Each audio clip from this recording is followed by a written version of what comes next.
All right, guys. So the next topic that we have for you guys is the 2020 presidential race. It's getting very close to November.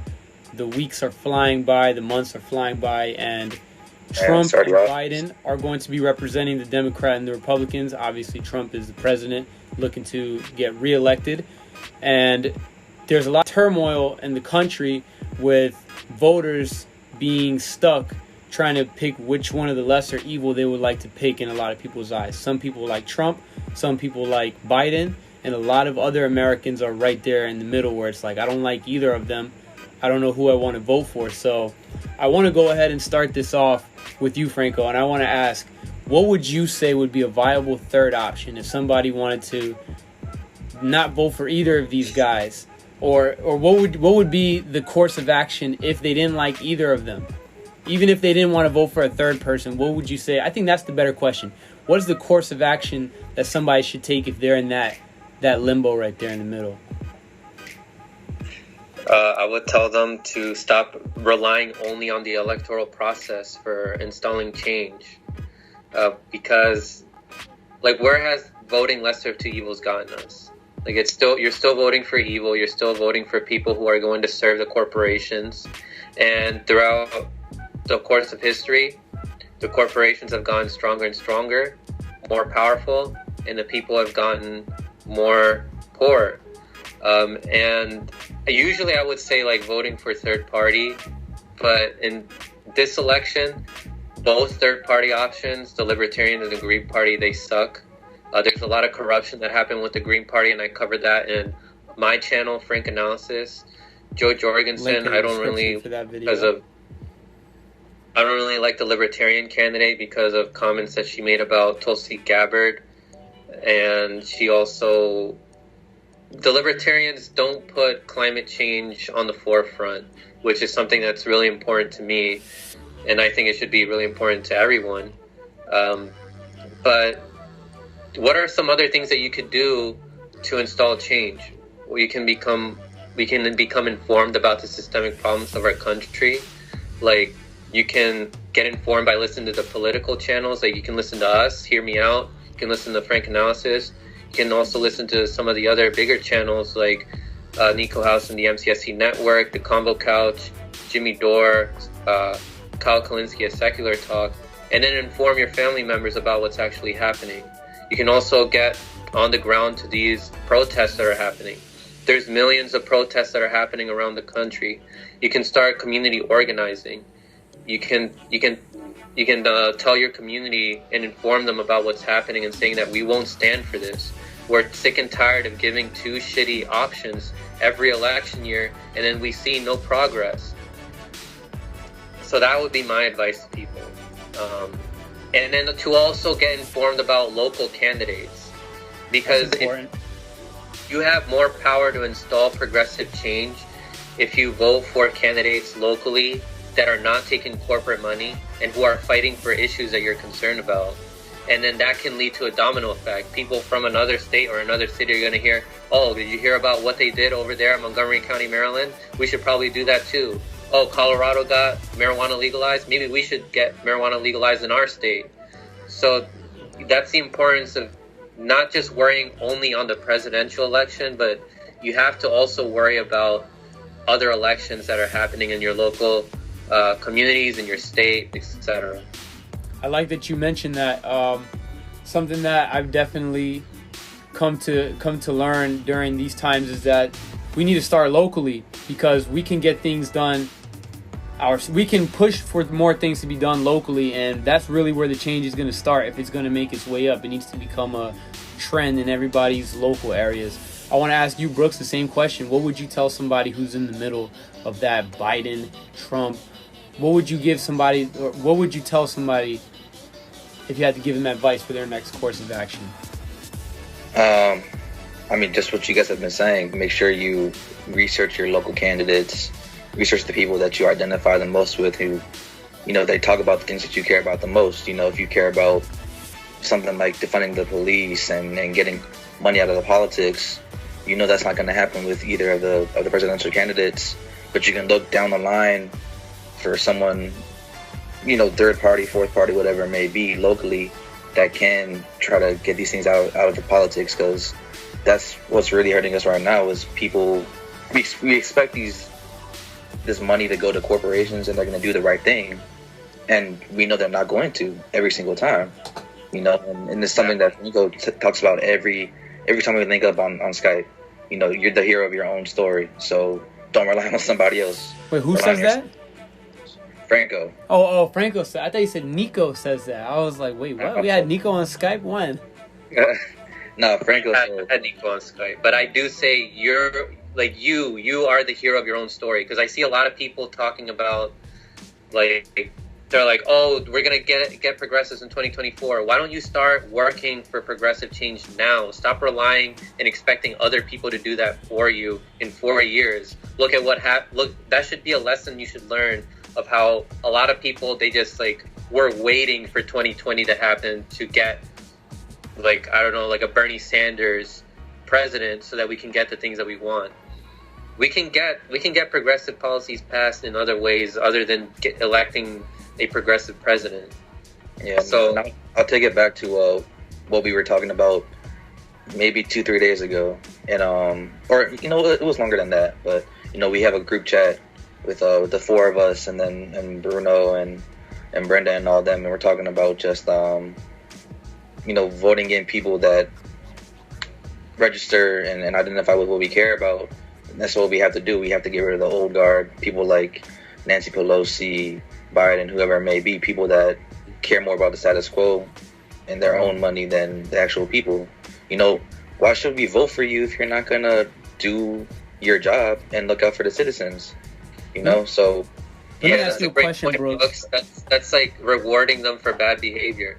Let me ask you a question. I want to ask you guys a question too. Oh, my bad. Yeah, we're all talking right now. All right, so I'll go ahead. You ask him a question. I'm going to ask him a question right after that because I got a good one for you guys. I want to hear your opinion. I'll let you go first, though. What's your question? So we've been more involved this year than any other year with politics. No doubt. Going on the ground. And isn't it fun? Like, despite how stressful, like, these corporations and the politicians who get paid for them make our lives so difficult and so stressful, isn't going out to these protests and realizing that you're not alone and that you're fighting for something, isn't that something that's so fun? It's empowering. Like informing people too and meeting people like that, like whether it be like at these protests at our local high school here at Northwood High School or going to DC, like, don't you find it fun doing that? Yeah, it's very empowering to see. It's not even just like people in real life; it's people that you meet online and all that too. Like we have Pierce on here before. Yeah. We've talked multiple times with him about class stuff and race stuff as well. So, Cool dude, yep. A lot of people that you identify with are out there. So it's just a matter of finding a way to get together with them and talk about these things and break bread with people, because that's how you help change the world and all that. Well said, man. I wanted to ask you guys this question, though, and I'll start with you, Brooks, on this one. How much of a factor has social media been in kind of changing the way politics are and, like, the way narratives and conversations are had? Like, how much of an effect, if any, do you think it's had on, just narratives and conversations in politics? Yeah, that's a great question. So you see it every day. You scroll on Twitter and you say, I was today years old when I learned this, that, and the third. Yeah. Twitter, YouTube, Instagram, whatever it may be. You learn something new every day. Literally. You find out about, let's say something happened overseas 10 years ago, 5 years ago that you had no idea about, something terrible that they don't want you to see. It's not going to be covered by Fox or CNN or MSNBC or the public education system either. Yeah, it's just a matter of like doing your own research and then finding out your own things. Michelle, like I was just watching a Secular Talk video earlier today, and Michelle Obama and Barack Obama were blaming people our age for being so demarginalized from politics because they're talking about it's not marketed correctly, and people are just not distrusting, or they are distrusting of politics. And I think it's because we're so aware of everything that's going on, so we don't want to just be blinded by everything. Like, we know things are messed up, and we're not just gonna trust empty words. Hold on for one sec. Go for it. Lucy's probably tearing couch up or some shit. But Franco, man, same question for you. How much of an impact has it had on political narratives? It's had a big impact because before the internet, people just believed whatever cable news told them. And, you know, some people were critical thinkers based off of that, but they weren't able to share information as much as you see it happening now with the internet. Like, even me, like, people who I've never met in person, I'm having a conversation with people, and either they're on my side or on another side, and then they share an article that I hadn't seen, and then I find out more stuff about, you know, whatever it is that we were talking about. Mm-hmm. There's so much information now that can be shared on social media platforms, and the oligarchs are very afraid of that, which is why a lot of them are really pushing for censoring things on the internet now. Forgive my ignorance. The oligarchs are what does that mean? The oligarchs are the people who choose who comes into power.